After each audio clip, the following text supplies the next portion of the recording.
ఈ రోజు కథ ప్రవరాఖ్య పార్ట్ 29.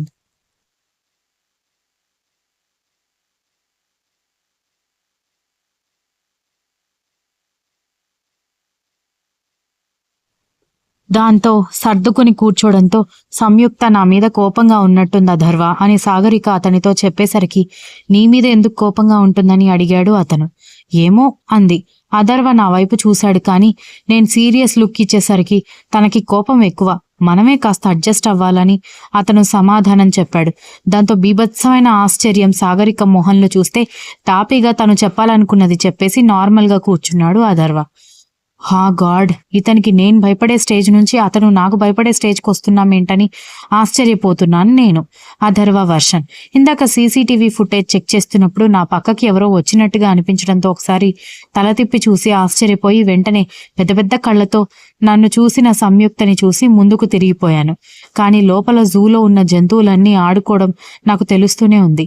ఈ పిల్ల ఖచ్చితంగా నన్నేదో చేయడానికే నా దగ్గర జాబ్లో జాయిన్ అయ్యి ఇప్పుడు నా లైఫ్లోకి వచ్చి ఓనర్ అయి కూర్చుందనుకున్నాను ముద్దుగా.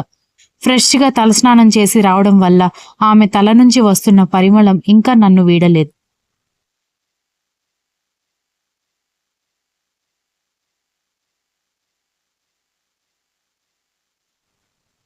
సంయుక్త నా మీద కోపంగా ఉన్నట్టుందని సాగరిక అనేసరికి నీ మీద కోపం ఎందుకుంటుందని అనడంతో ఏమో అని సాగరిక ఆన్సర్ ఇచ్చేసరికి నేను సంయుక్త వైపు చూశాను.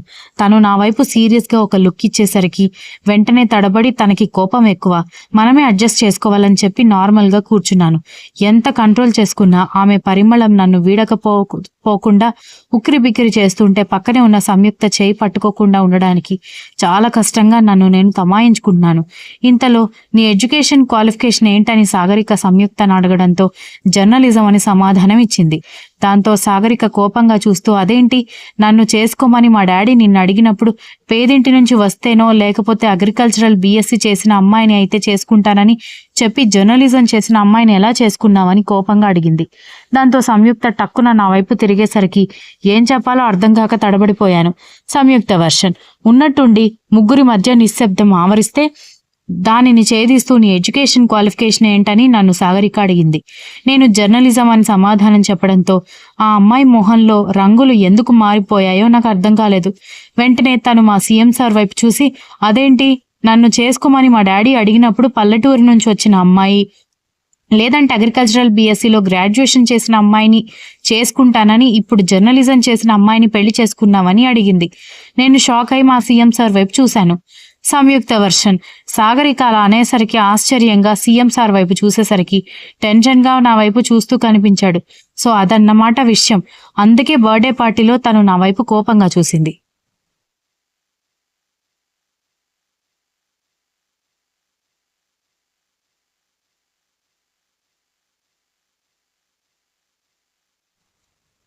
ఆ వెయిటర్ ప్లాన్ కూడా ఇదే చేసిందేమో లేదా ఇప్పించిందేమో అన్న డౌట్ నాకు ఇప్పుడు కన్ఫర్మ్ అయిపోయింది. అప్పుడు అలా చెప్పాడు. తర్వాత నేను నచ్చి నన్ను పెళ్లి చేసుకోకూడదా అని నేనే సీరియస్గా చూస్తూ ఆన్సర్ ఇవ్వడంతో సాగరిక షాక్ అయితే అధర్వ ఆశ్చర్యపోయాడు. సాగరిక సైలెంట్గా ఉండేసరికి చెప్పు, నువ్వంటే ఇష్టం లేదు కాబట్టి అప్పుడు తప్పించుకోవడానికి ఏదో మాటలు చెప్పాడు. నేనంటే ఇష్టం కాబట్టి నన్ను పెళ్లి చేసుకున్నాడు. ఏమో, పైగా ఆయనతో పని మీద నేను పల్లెటూరికి వెళ్ళి ఎలాంటి చిరాకు పడకుండా 6 రోజులు ఉన్నాను. సో నేను పల్లెటూరి వాతావరణాన్ని ఏమాత్రం కించపరచను అని నా మీద నమ్మకం కలిగి ఉండొచ్చు కదా అన్నాను. అధర్వ మాత్రం పిచ్చ షాక్లో ఉన్నాడు. సాగరిక మాట రానట్టుగా సైలెంట్ అయిపోవడంతో అంటే ఒక రాష్ట్రాన్ని పరిపాలించడానికి తనకి నచ్చిన పథకాలు ప్రవేశపెట్టే సీఎం కూడా తనకి నచ్చిన అమ్మాయిని పెళ్లి చేసుకోవాలంటే నీ పర్మిషన్ తీసుకోవాలా అని అడిగాను. సాగరిక వెంటనే ఆవేశంగా లేచి నిలబడి దిస్ ఈజ్ రిడిక్యులస్. నా బర్త్డే పార్టీకి వచ్చి అలా పడిపోయి నువ్వేదో అవమానపడ్డట్టు ఫీల్ అవుతావని సారీ చెప్పడానికి నేనొస్తే నాకు మర్యాదలు చేసే పద్ధతి ఇదేనా? అయినా నిన్నెందుకు పెళ్లి చేసుకున్నాడని నేను అధర్వని ప్రశ్నించలేదు. నాకెలాంటి క్వాలిఫికేషన్ లేదని నన్ను రిజెక్ట్ చేశాడో అలాంటి క్వాలిఫికేషన్ నీకు కూడా లేదు కదా, మరెందుకు చేసుకున్నాడని డౌట్ క్లారిఫై చేసుకోవడం కోసం అడిగాను. అంతే, దానికి నువ్వు ఇంత సీన్ క్రియేట్ చేయాల్సిన అవసరం లేదు మిస్సెస్ సంయుక్త అని సాగదీసి పలికింది సాగరిక.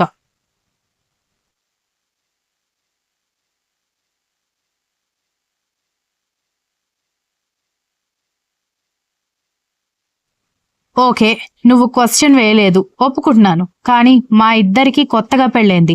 వైఫ్ ముందే హస్బెండ్ ని నన్నెందుకు రిజెక్ట్ చేశావు, తననెందుకు పెళ్లి చేసుకున్నావని అడగడం పద్ధతి కాదని కూడా తెలీదా అని నేను అడిగేసరికి సాగరిక సైలెంట్ అయిపోయింది. చూడు సాగరిక, నేను నిన్ను చూడ్డమే నిన్న ఫస్ట్ టైం. పైగా నిన్న బర్త్డే పార్టీలో అలా జరిగిన దగ్గర నుంచి నాకు చాలా చిరాకుగా ఉంది. అలాంటి టైంలో సారీ చెప్పడానికి వచ్చావు, సారీ చెప్పావు, అయిపోయింది. కానీ అతని పరువు తీయడానికి ఫొటోస్ తీసి నిన్నెలా పెళ్లి చేసుకున్నాడు అని ఇందాక కూడా వంకరగా అడిగావు. మళ్ళీ నా ముందే నా హస్బెండ్ని తనకి నీకు కావాల్సిన క్వాలిఫికేషన్ లేదు కాబట్టి పెళ్ళెలా చేసుకున్నావని అడిగావు. ఈ రెండిటి వల్ల నేను బాధపడతానని నీకు అర్థం కాలేదు. ఓకే, కనీసం నా ముందు మాట్లాడకూడదన్న సెన్స్ కూడా లేదా నీకు? నేనేదో ఆవేశంలో సాగరికను తిట్టేశాను, కానీ ఆ అమ్మాయి సీఎం సార్ గారి ఫ్యామిలీ ఇలా చూసుకునే వాళ్ళ అంకుల్ గారి కూతురని అతను అరుస్తాడేమోనని తర్వాత భయం వేసి సైలెంట్ గా నిలబడ్డాను. నీ వైఫ్ తప్పుగా అర్థం చేసుకుని అలా నీ ముందే మాట్లాడుతుంటే నువ్వేం మాట్లాడవా అధర్వ అంది సాగరిక.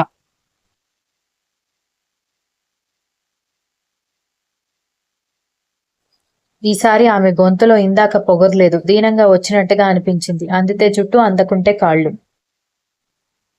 దాంతో అప్పటి వరకు నేను మాట్లాడుతున్న మాటలకి లిటరల్ గా షాక్ లో ఉండిపోయిన మా సీఎం సార్ తేరుకొని, చూడు సాగరిక, తానేదో నిన్ను అంటుందని నిన్ను నేను డిఫెండ్ చేయడానికి నువ్వేదో ఎక్కువ తనేదో తక్కువ అన్న తేడాలు నేను ఇక్కడ చూపించలేను.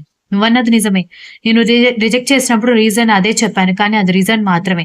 నిజంగా నాకు ఎలాంటి ఒపీనియన్ లేదు కాబట్టే అప్పటికప్పుడు అంకుల్ బాధపడకుండా ఉండడం కోసమే ఆ రీజన్ చెప్పాల్సి వచ్చింది.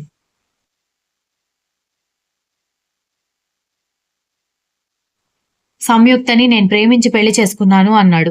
దాంతో సాగరికతో సహా నేను కూడా ఆశ్చర్యపోయి అతని వైపు చూశాను. అథర్వ వర్షన్. అసలే కోపంగా ఉన్న సంయుక్త సాగరికని ఫస్ట్ నాకు అడిగారని తెలిస్తే ఇంకా ఎంత రచ చేస్తుందోనని కంగారు పడుతూ ఆమె నా వైపు చూసేసరికి ఎలాంటి రిప్లై ఇవ్వాలో తెలియక నేను సైలెంట్ గా ఉంటే సాగరికకి సమాధానం చెప్పిన విధానం చూసి నేను ఆశ్చర్యపోయాను. ఓహో, మేడం గారు నువ్వు తనని పెళ్లి చేసుకోలేదని తెగ బాధపడుతుందని నన్ను వెక్కిరిస్తూ ఇంకాస్త టార్చర్ చేస్తుంది అనుకున్నాను. కానీ వైఫ్ అండ్ హస్బెండ్ అని మాట్లాడుతూ సాగరిక అలా మాట్లాడడం తప్పని తాను ముక్కుసూటిగా చెప్పిన విధానం నాకు భలే ముచ్చటగా అనిపించింది. నిజమే, దినకర్ అంకుల్ నాన్నకి ప్రాణ స్నేహితుడే కావచ్చు, కానీ దాని అర్థం వాళ్ళు చెప్పే ప్రతి మాట నేను చేయాలని, వాళ్ళు అడిగే ప్రతి కోరిక నేను నెరవేర్చాలని కాదు కదా. నా కాలేజ్ అయిపోయిన వెంటనే సీఎంగా నేను పట్టం పుచ్చుకుంటానని తెలియగానే అంకుల్ పెళ్లి ప్రపోజల్తో నా ముందుకొచ్చాడు.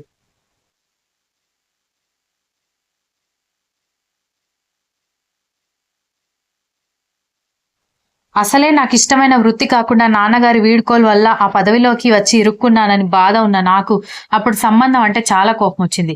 కానీ అది మొహం మీద చూపించలేక నాకు వ్యవసాయం చేయాలని ఉంది కాబట్టి వ్యవసాయం అంటే ఇంట్రెస్ట్ ఉన్న అమ్మాయి లేదా దానికి సంబంధించిన ఎడ్యుకేషన్ చదివిన అమ్మాయి అయితే నేను ఒప్పుకుంటానని చెప్పాను. ఎందుకంటే ఫ్యూచర్లో నేను సీఎం పదవి నుంచి బయటకు వస్తే నేను వెళ్లేది ఫార్మింగ్ సైడే.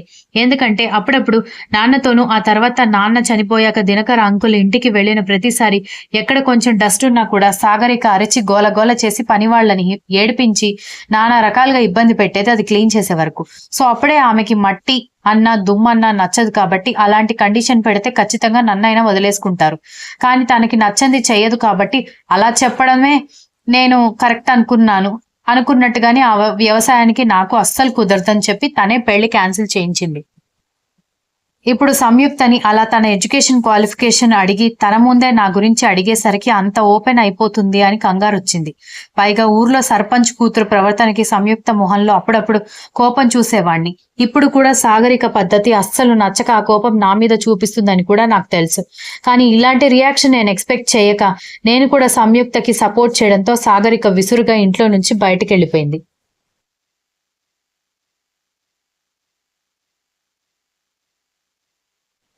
సాగరిక వెళ్లిపోగానే సంయుక్త ఒక్కసారిగా నా వైపు చూసి లోపలికి వెళ్లిపోతుంటే చేయి పట్టుకుని వైఫ్ అండ్ హస్బెండ్ అని తన ముందు అలా మాట్లాడి, ఇక్కడ నీ భర్తను వదిలేసి వెళ్లిపోతున్నావు అని చిలిపిగా అడగడంతో వెనక్కి తిరిగి ఒక లుక్ ఇచ్చింది. మెల్లగా నా చేయి విడిపించుకుని, ఆ పార్టీలో నీ పక్కన నన్ను చూసినప్పటి నుంచి తన కళ్లలో ద్వేషం నేను గమనిస్తూనే ఉన్నాను.